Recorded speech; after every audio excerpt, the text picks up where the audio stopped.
What I'd like to do is just introduce the candidates and just have them come up here. And rather than get into biographies, if we do that, we'll be here all night, and we want to get started here with the debate. So if I can ask Melanie Peterson to step forward and take one end of the table here, that would be great. Melanie is, as you know, in the battle for the Florida Senate District 25. Next candidate I'd like to introduce is Mike Lameyer. Mike, if you can come and sit in the middle. Mike, well known here, he's running for Florida Senate District 34.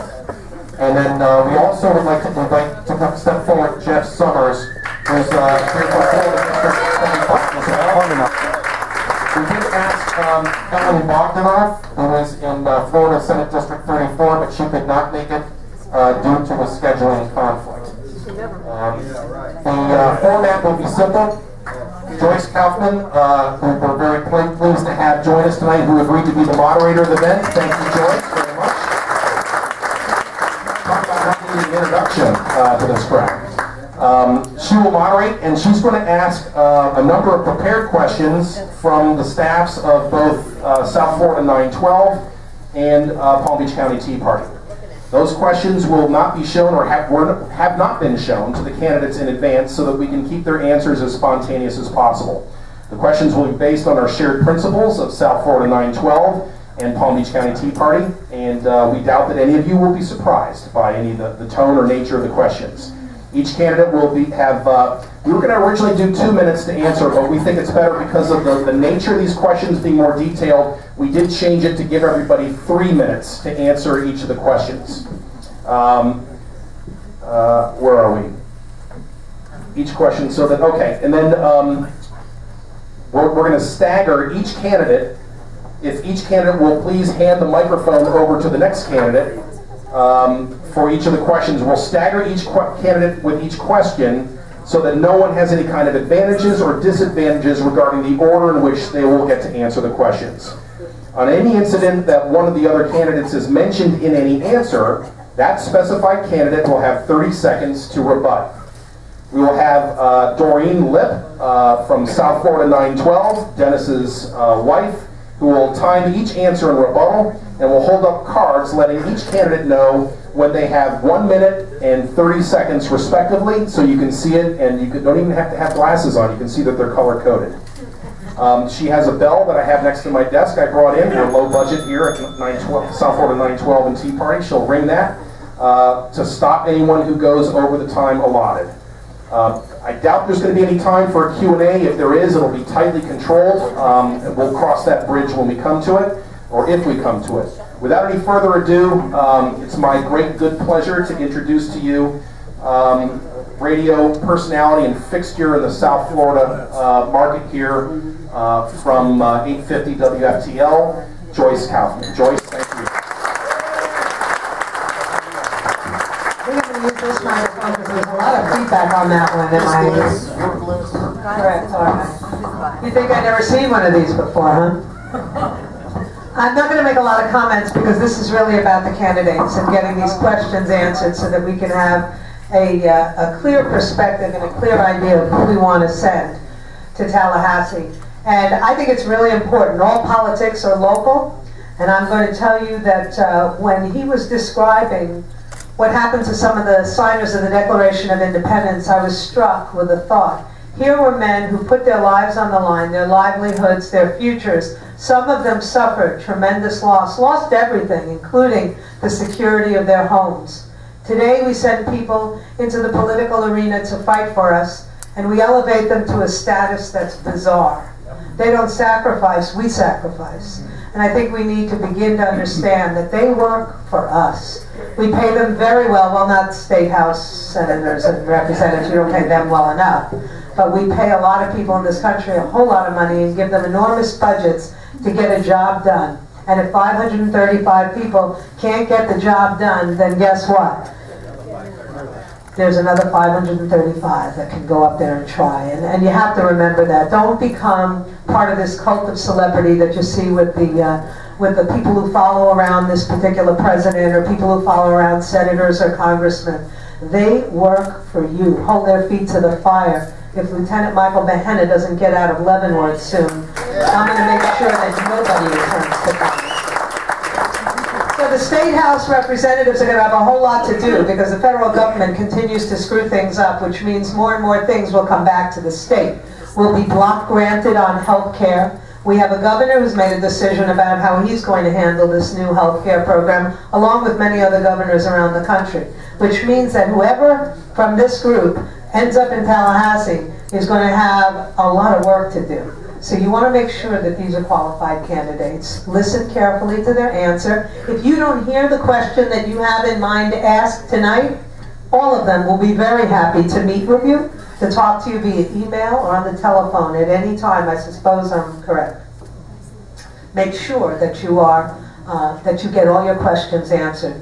These questions have been put together by both the Palm Beach County Tea Party and the South Florida 912 group, both groups that have been just tremendous assets to me and to many of the candidates. They're gearing up, you need to be gearing up, and we'll begin with a question that has everything to do with what I just said. Governor Scott has reacted to the, and we'll start with Melanie Peterson, has reacted to the loopholes introduced by the Supreme Court decision to announce that the state will not participate in the Medicaid expansion estimated to cost the state close to $28 million a year, or implement the exchanges. He will need the legislature behind him to win this fight. How will you approach this issue if you are elected? And how should the governor counter the drumbeat to accept the, quote, free, nothing's free, federal funding associated with the Affordable Health Care Act?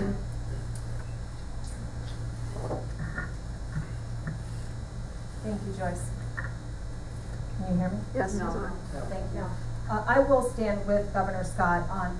Stand up. Sorry. Sorry, can you hear me? No. No, you can't hear me. Can you hear me now? Okay, I apologize. I have a very hoarse throat. I will stand with Governor Scott regarding the refusal to implement Obamacare in Florida. On top of that, I would be willing to go door to door with other legislators and convince other legislators on both sides of the aisle why this is the best decision for Florida. And then I would encourage an outreach program within all of the districts so that we can go through our communities and point out why this is so important that we refuse this bill and this tax and this egregious attack on our civil liberties in Florida. So not only would I refuse it, but I would collaborate and I would go and educate our citizens that don't agree with us so that we can all better Florida together.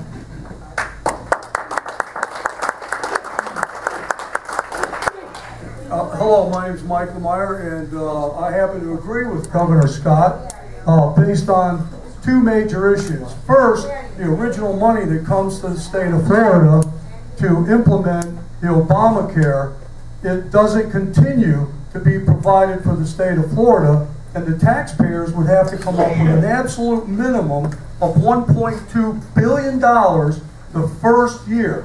And if we have a budget problem now, that would exacerbate the problem. I would also work to implement an educational program so that the general citizen base of the state of Florida, employers, and our residents are familiar with the real downside of this legislation and what it would cost each one of us as taxpayers in the future if this legislation is implemented. Thank you.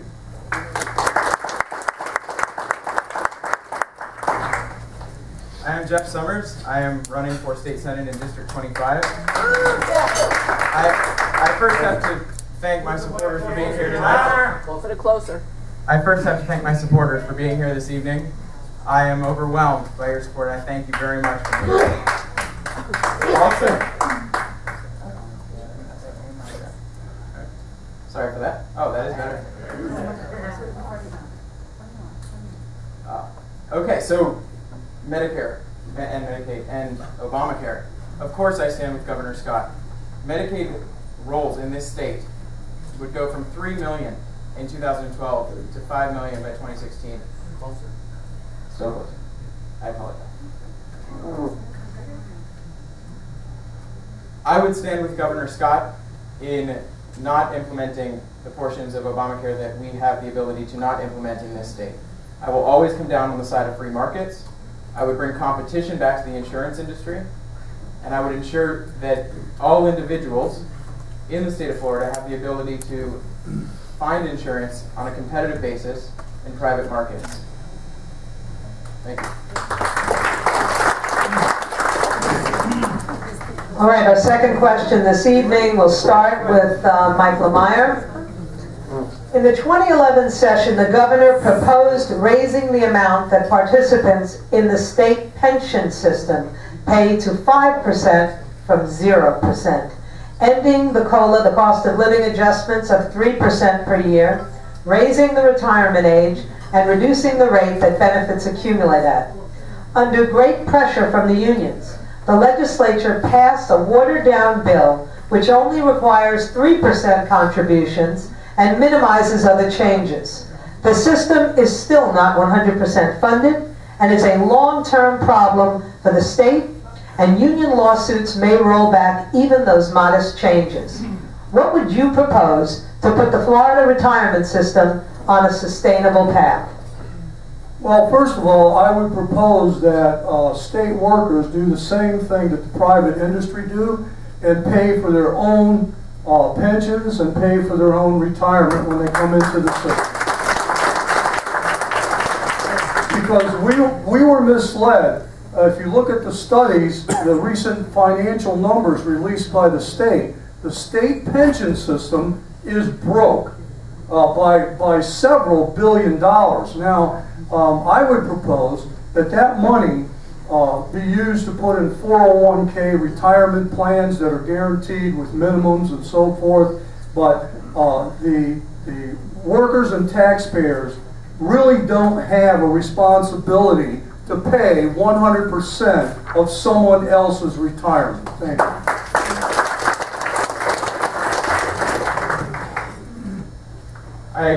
I support private accounts. I believe that state and federal workers, for that matter, should not be paid more for the same jobs that private business employees are paid less.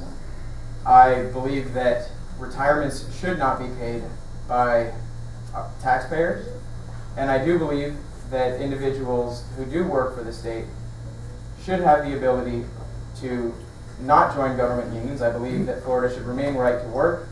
If I was running for federal office, I would support federal right to work legislation. And I believe strongly that private accounts will be the way out of this mess with pensions. It is the only way that individuals will be able to choose for themselves the path to retirement. And it's the only way that is consistent with free markets. Thank you.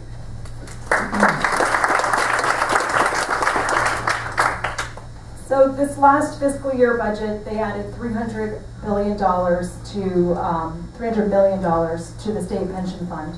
188 million of that went into new funding, and 120 million went into actuarial funding. This was the unfunded portion of this pension fund. It was unfortunate that 3% addition to the state employees was turned down by the Supreme Court. I would be in favor of trying to resurface that again in some way. We've got to have a serious conversation with state employees. They have to understand that there's got to be some contribution on their part, just like there's contribution on our part. I'm a self-employed woman. If I don't put away for my retirement, there is no retirement. And so why should my public dollars that go in be paying for someone else's 100% retirement? So we've got to have a serious talk with these people. You know, my hat's off to people who want to do public service and work for the government. It is less money. It should be less money. But they have to understand that there is a sacrifice there. And the sacrifice needs to be that contribution. And I don't think that the 3% is a lot to ask when there are those of us in this room that are self-employed and business owners that are not only paying for our employees' pensions, but we're paying for ours as well. Okay, I said I wasn't going to editorialize at all, and I lied. Today, the city of Scranton decided to reduce the wages of their city employees to minimum wage. People who are making $19, $20, $25 an hour are now making $7.25, including the mayor of Scranton himself, who reduced his own salary. Why? Because the city can't pay out those pensions, can't pay those kinds of salaries that the union has dictated. This is a precedent, and it is really on the heels of what happened in the state of Wisconsin. Governor Scott needs the kind of legislature that's going to back him up 100%. Not 50% like this legislature that's sitting up there right now did, that is apparently quite beholden to many of the unions and to many of the special interest groups in Tallahassee. So these guys, if they want my vote, are going to have to promise me that they're going to back this governor and back the American taxpayer who's sick and tired of being told that somehow when you work for a government agency, you're better than me. That's it. Sorry. I'm just a little bit... All right, the governor, and this question will begin with Mr. Sommers. Are we up to you? Yes. The governor and Senate leaders proposed a major privatization of the Florida prison system this year, expecting long-term savings. But the bill was defeated in the Senate, 21-17, as several Republicans voted against it. The concept is likely to return in the next session. You could be sitting there. How will you approach this issue? I believe the state of Florida should privatize whatever industries private industry can do better than government. We have to streamline those services that government does continue to provide. We have to eliminate duplicity in government provision of services. And we have to privatize where we can. We have to support public-private partnerships that can be managed well. And when they benefit the public and the state and our budget, they lower our taxes, and they give the ability to our leaders to do what they really need to do, and that's meet the responsibilities that should be met by government, not necessarily all of the responsibilities that the government has taken on. Thank you.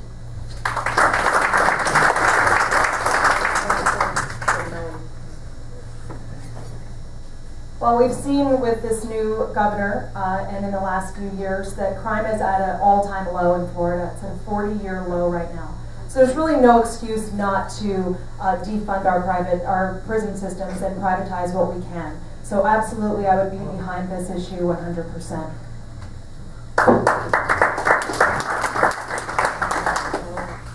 I would support Governor Scott in privatizing the prison system wherever possible, not only for the savings, but many of those officers that are currently in the prison system can go back to road patrol and protecting the community, and that's what they were originally trained to do before they went into the prison system. We also have to privatize any other system that can be done for less money and more efficiently by the private industry. So I would back Governor Scott completely on that issue. Thank you. I was actually part of a Frank Luntz focus group on privatizing prisons, and when I went in there were 15 people, and when we got in there, 11 of them were against privatizing, and I was for it. By the end, it was a unanimous vote for privatizing. Woo! So I can make the case, folks, if you want to know how to make this case. It's not that hard. HB 7117 became law earlier this year, giving state tax credits to green energy companies. Agriculture Commissioner Adam Putnam pushed the bill, saying it was a step towards smart long-term energy policy. But the Heartland Institute and Americans for Prosperity called it a crony energy bill, which has the government picking winners and losers. The entire Palm Beach delegation, except for Joe Negron, voted for this bill. What would you have done? Beginning with Melanie. Well, as much as it is important that we have an energy program here in Florida, because we should be leading the energy stand in this country. We should be promoting energy independency for the United States here in Florida. But I don't like that this singles out a specific industry. I think we should have tax incentives for all industry. all business. We need as much business as we can here. We need manufacturing jobs. We need industry. We need jobs for everyone from skilled labor all the way through to scientists and doctors. So I'm not in favor of cronyism and picking winners and losers. I would like to see incentives for everyone.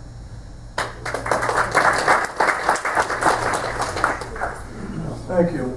I, for one, have looked at the studies that indicate that if Florida actively pursued its natural resource development, it would create 250,000 high-paying jobs within the first 24 months. And these studies are crystal clear and well-founded, and we have no business allowing the government to pick winners and losers like the Obama administration did with Solyndra and a handful of other companies. That's got to stop, and it's got to stop in the state of Florida. Thank you. I have to agree with my primary opponent in her opposition to crony capitalism, but I also have to read from my opponent's website. In January, I penned a resolution to support a new wind turbine project for the Glades. I also have to tell you all about a conversation I recently had with a Nextera executive who told me the only reason you would never put wind turbines in the Glades is that there is no wind. Wind production in the Everglades costs 4 times as much as it does in Tennessee. You put a windmill in Tennessee and you get 4 times as much energy at the cost. It doesn't make sense. That's crony capitalism. You send me to Tallahassee and that's not what you'll have. You send my opponent to Tallahassee and you will. The land where the proposed windmills would go is on Wedgeworth Farms. Those of you who are interested can look it up. These are acquaintances of my primary opponent.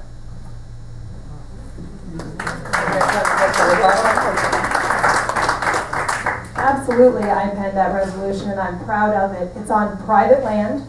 It's private enterprise. It's a company that came in and is investing $350 million in Palm Beach County, in western Palm Beach County, where we have 40% poverty levels. So if they want to throw $350 million at us and they lose their money because there's no wind in Belgrade, I really don't care, because their $350 million will cash just as easy as everything else that we're already losing out there.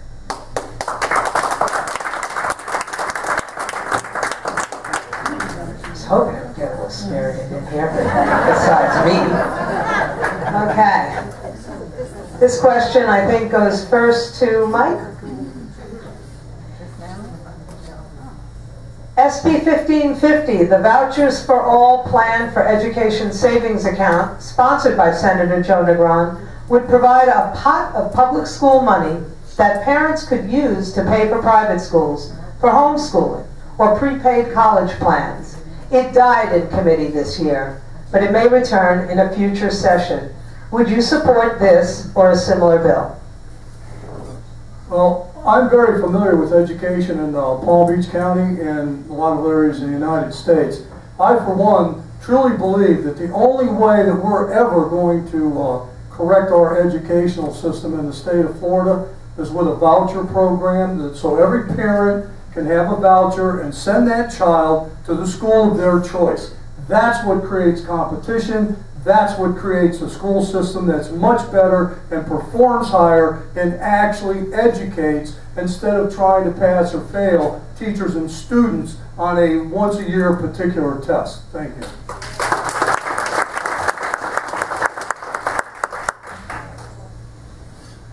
We absolutely have to hold our schools accountable for the progress of our community's children.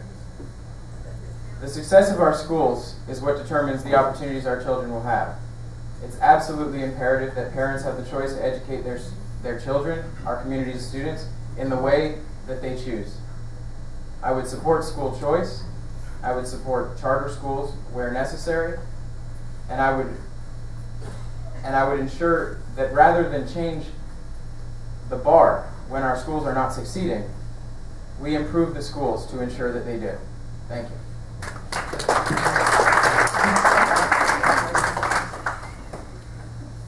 Folks, our education system is broken in Florida, and we keep throwing we keep throwing the same ideas in the same direction and nothing ever changes. And so I'm really, obviously would be in favor of the voucher program, but let's think about why the charter schools are doing so well. They're privately administered.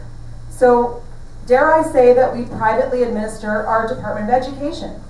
Dare I say that we come up with a better test than the FCAT, because it's a terrible measurement of aptitude. It's a terrible measurement of what they're learning in school. They're not learning anymore, they're just learning the test. So we need to have a measurement tool, but it should not be the FCAT. This has gotten way out of control. I'm very much in favor of privatizing the Department of Education, but I would even propose to you the idea of localizing our school districts again at some point. If we could pass that on the ballot, and I think that that's really a ballot initiative. I think that people need to really think about what that means in your community. But I think that each local school district, if it has the power over its own district and over its own schools and administration, that will make a big difference in our education, because just as all politics are local, education is local too. And on that note, find out where all the incumbents and challengers at the federal level, stand on getting rid of the NEA. Yes, I want to make a comment to that about local education and so forth. Are we allowed to do that? I need to... Well, this has to do with her But comment. she didn't mention you. Okay. I'm sorry. I just want to stick to the rules as they were given to me. That's fine. All right? But again, I say that we have education being controlled so far from the local school district that it's all the way up in Washington, D.C., being controlled by an enterprise, really, which is bankrupt, corrupt, and out of control. So let's start holding our representatives and senators accountable. All right, the next question, which I guess begins, now you have me all confused, Mike. I think you began this question. In the last session, a bill to expand casino gambling in the state was defeated in committee. Some would say it would have been the largest gambling expansion in Florida history and bring in the wrong kind of tourism.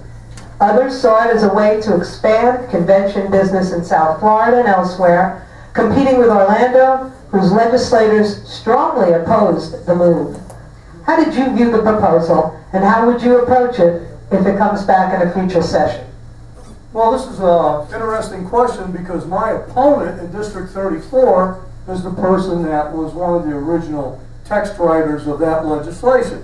And casino gambling, I don't gamble, I'm opposed to gambling. If the community votes that they should, that they want gambling, this is a representative republic, then they should have gambling. However, in the process, you need to also educate the public that in all cases in the United States where casino-style gambling has been built, you also get a 12.9% increase in all levels of crime on every level. You also, they haven't calculated the money and given you the information on the money, the billions of dollars that end up being spent on alcohol abuse, drug abuse, gambling,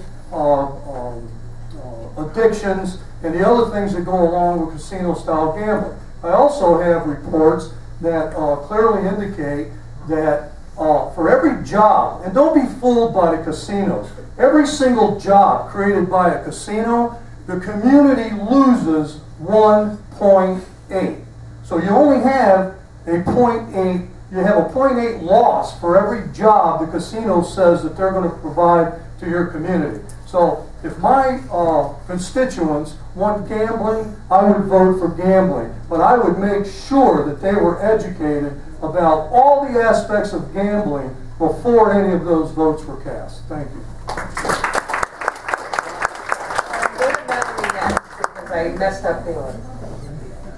So I agree with Mike. I agree. We're in a representative republic. If your constituents want gambling expansion in their district, like Mike said, I would educate them.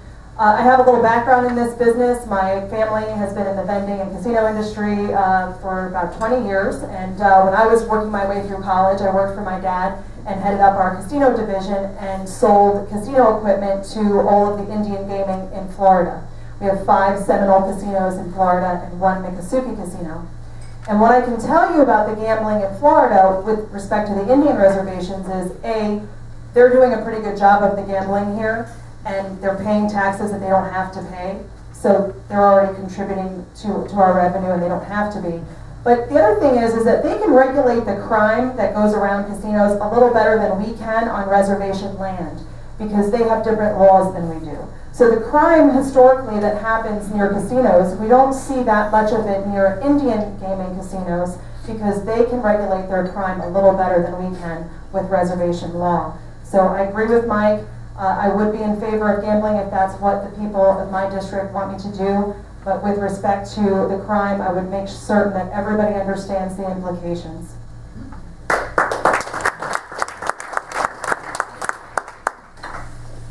I agree with Mike. I have personal reservations, my own values. I would oppose gambling. However, I do believe that our current regulation is in some ways discriminatory to business and free markets. We favor one group over another, and that's not good for business. I also think that we could bring business to our area by supporting gambling on some level. But I think that that means expanding gambling in a moderate way through existing avenues and allowing existing gaming licenses to be expanded.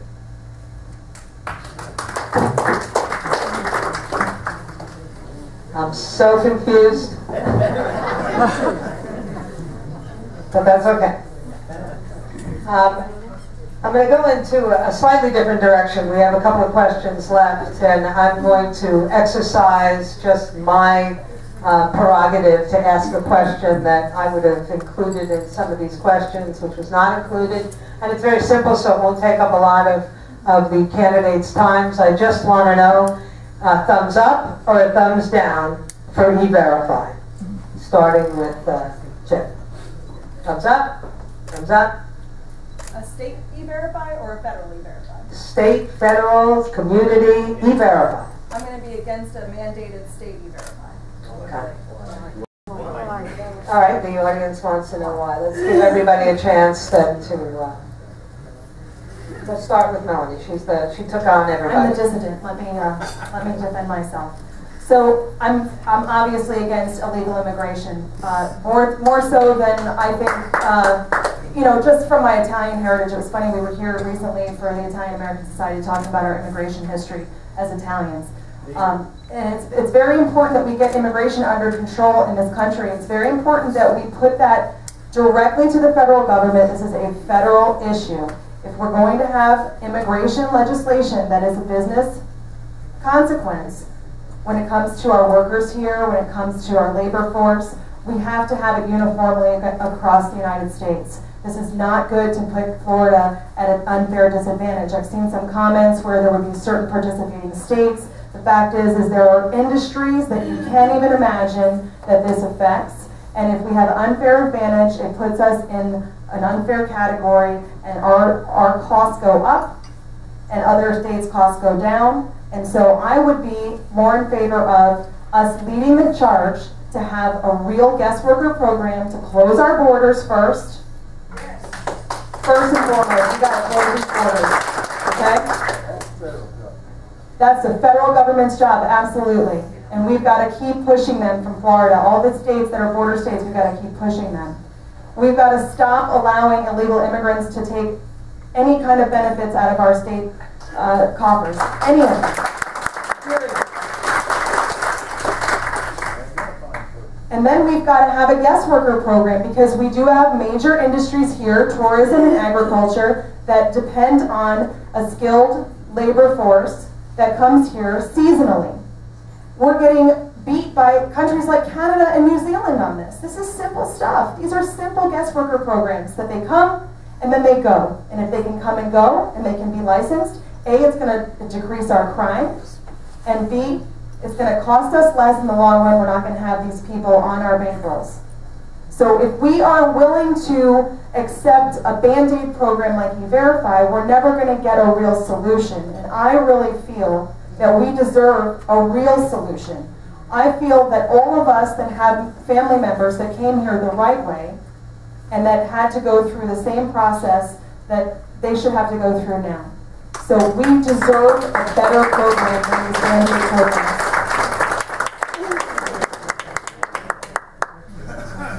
I'm very familiar with illegal immigration in the state of Florida, and you may not know it, but the Federal Immigration Code, 8 U.S.C. 1324, is very crystal clear. And it says that local law enforcement can stop anyone at any time and ask them their citizenship status without a warrant. However, your local police departments keep pointing their finger at Washington. Anyone who wants to read this law after the meeting, I have it right here, you can read it. I used E-Verify for 5 years. I'm very familiar with E-Verify. I had people apply for jobs in my companies, and when I gave them the E-Verify form, they got up and left. You figure they were here legally, and anybody that wouldn't vote for E-Verify means that we're going to spend another $5 billion to support non-U.S. citizens in the state of Florida, which means every household is going to pay about $763. This is an EBT receipt, food stamp receipt, from a non-U.S. citizen from a major food store in Palm Beach County. And the balance on this food stamp card, ladies and gentlemen, so you know where your money's going, the balance, non-U.S. citizen, $5,650. Now, your first line of defense is E-Verify because that's a virtual fence. That's a virtual fence. You want a second fence? You want a secondary virtual fence?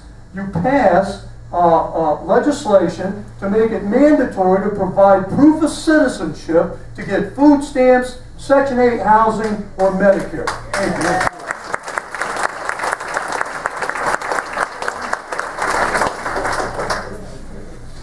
you. If E-Verify is the option that has been given to us by the federal government, and that is our option, then we must use it. And it's that simple. The federal government has responsibilities to make America secure. For our communities, for the safety and economic security of our families, it is essential that we solve the problem of illegal immigration. But barring a true solution from the federal government, if E-Verify is the option we have, E-Verify is the option we have to vote for in the legislature.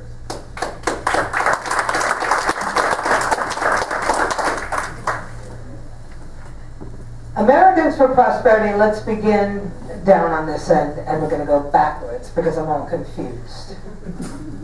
Americans for Prosperity, in their 5 for Florida program, proposes eliminating the corporate income tax and all targeted tax credits and exemptions to get government out of the business of picking winners and losers in the marketplace. Is this a workable approach? And would you make any exceptions to the plan? We'll start with you, Geoff. It is a workable approach. I have signed the pledge with Americans for Prosperity. The budget in the state of Florida is about $70 billion. The amount of revenue received from corporate tax is about $2 billion. This is revenue that will be made up when we eliminate the corporate tax in Florida and attract other business to Florida and grow the businesses that we have. It's that simple. It is not an insurmountable task to eliminate the corporate tax in Florida. Governor Scott wants to do it. I would support him in that. Thank you very much. I would support that.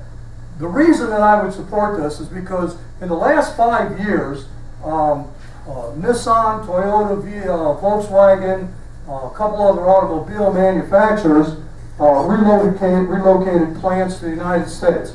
Kentucky, Tennessee, Alabama, Mississippi, South Carolina, and Georgia. Florida wasn't in the conversation.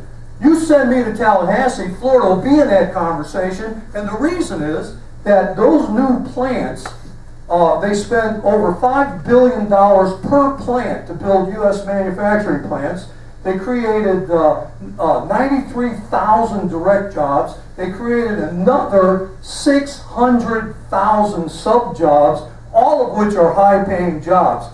When you get companies to come into your state, you don't need to tax those companies. Just make sure they hire your people who eagerly want to work and support their families and be part of the community and participate. Thank you.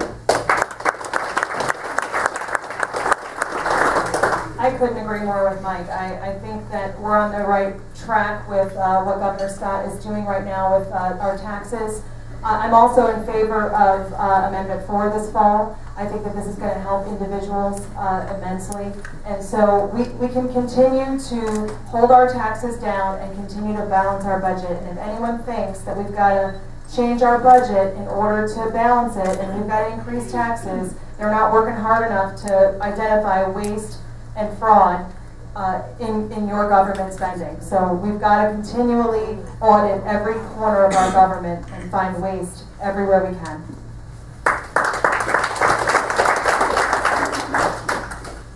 Okay, we'll begin at that end.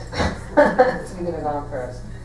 The governor vetoed $143 million in this year's $70 million budget of projects that he said did not benefit the state as a whole or weren't worth the money. They included a Bay of Pigs museum in Miami, the Florida Aquarium in Tampa, and other projects that were favored by local legislators. Was this appropriate? Shouldn't a legislator be able to spend state money on favored projects in their district? Well, funny enough, I actually went through this list the other day because I was answering some questions for some constituents. And I was actually stunned by some of these projects that were proposed that our state tax dollars will go to. Battery. Yeah, battery. Okay. Is that better? No. Where's the other mic? We don't have another. Where's the mic man? Go up to the podium. Go to the podium. Can you hear me now? No. It's not good. All right, which tells us that we're running too long, but we'll finish up this question. I'll be brief. We're all suffering right now. Do you think that we need a Bay of Pigs museum? Do you think that we need some of these silly projects? I was in Washington, D.C. recently, and they're building new museums on every block, where I think that they could take the Department of Education, completely empty it, sell it. It's great real estate. Some of these projects are ridiculous. And I can't believe that anybody in their right mind, with how we're suffering day to day in our communities, would think to ask this legislature for that kind of money. So we've got to continue to cut these projects out. We can't even be entertaining these conversations back at home. Right?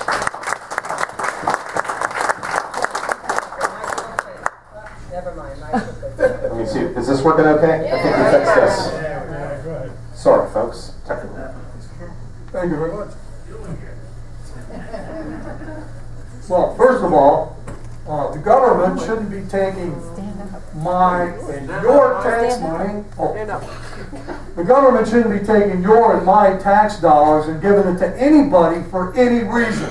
They can send that money back to you and decrease the amount of taxes on property instead of our automobile license tags cost tripling in 1 year. Mine went from $27 to $140 for a license tag. All right. How about decreasing the gas tax in the state of Florida? No more programs with the government financing private industry. Private industry can figure out how to stand on its own, and there's many people in this room who built their lives and supported their families by owning businesses, not by the government doing anything for you in any way, shape, or form. The government needs to stay out of our pockets.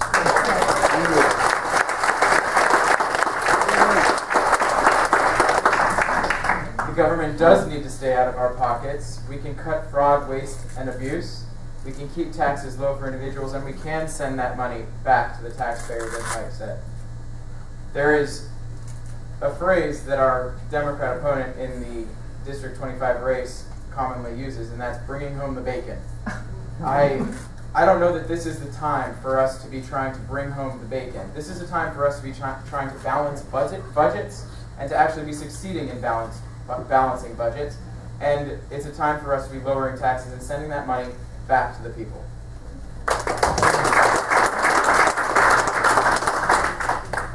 You should have seen the other items. That she's absolutely correct, Melanie. Some of the other items were even more offensive than an aquarium in Tampa, trust me. But again, local communities and their legislatures respond to the will of the people. And if the will of the people is that such projects be undertaken, they should have to pass through commissions, they should have to pass through counties before they ever appear on the floor of the Florida legislature. And that's something that Florida does very differently than other states. And let's have a final question, one that's going to elicit a lot of sighs and hand-wringing from the constituents and the taxpayers. Citizens insurance. Once the insurer of last resort for those in coastal communities has greatly expanded inland and is now the largest home insurer in the state, crowding out private insurance. Since citizens' liabilities fall back on the taxpayer, in a catastrophic claim event like a major hurricane, the governor would like to reduce its size and exposure. What is the proper role for citizens in the state of Florida, and what should be its future? Let's begin with Geoff and go that way. I support the depopulation of citizens. That means that we have to bring competition back to the state of Florida in the insurance market. And by bringing other insurance companies to Florida, and particularly to South Florida, and by encouraging them to write policies, we will bring competition, we will be paying rates that are reasonable and consistent with market, and we will ensure that the state is not on the hook for a catastrophic event.